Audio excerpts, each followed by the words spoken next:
These are the boring, non-aesthetic purchases that no influencer is going to tell you to buy, but will actually make your life better. I spent a lot of my early 20s buying things that I felt were aesthetic, but I didn't buy a lot of basics and I didn't buy a lot of quality items that would improve my quality of life.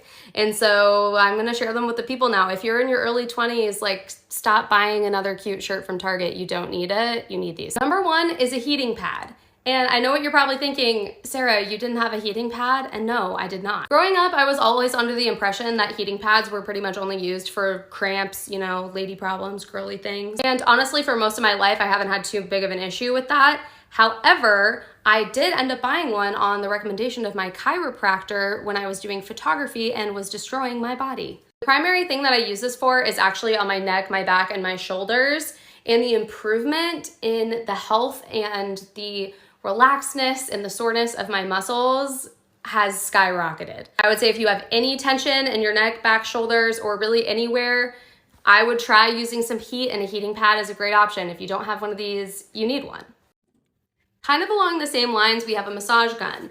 Now, this is something that I would have never ever splurged on for myself, and luckily someone gave it to me as a gift for Christmas. But now that I know what I know, I would have splurged on it for myself. And this isn't even like a real Theragun. I would say skip the real Theragun personally. There's plenty of dupes out there that are way cheaper and do the same thing.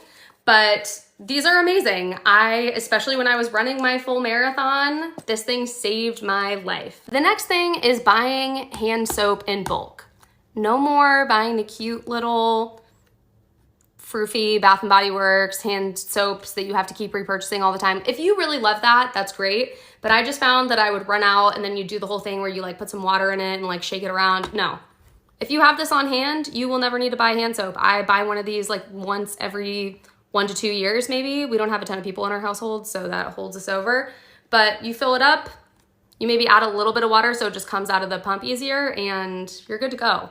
The next thing is investing in good basics. These are the kind of things that I put off for a really long time. This is a bodysuit from Abercrombie & Fitch. You don't need to get stuff from anywhere in particular, but you should always have like a long sleeve black shirt, a long sleeve white shirt, short sleeve ones, t-shirts, like a black classic tank top, the basics. And I know that this sounds like common knowledge, but for someone like me who really likes artsy, like obviously kind of eclectic things, I didn't want to spend the money. I didn't want to. Finally, get yourself some stationery. If you don't have some little cards around your house, you can get them for really affordable. Walmart, Target, TJ Maxx, really anywhere. If you always have cards, I keep these in my car, I keep them in my house. That way, whenever somebody's birthday comes around and we have the gift and we have the wrapping stuff already, I'm not running to the store last minute to find a card.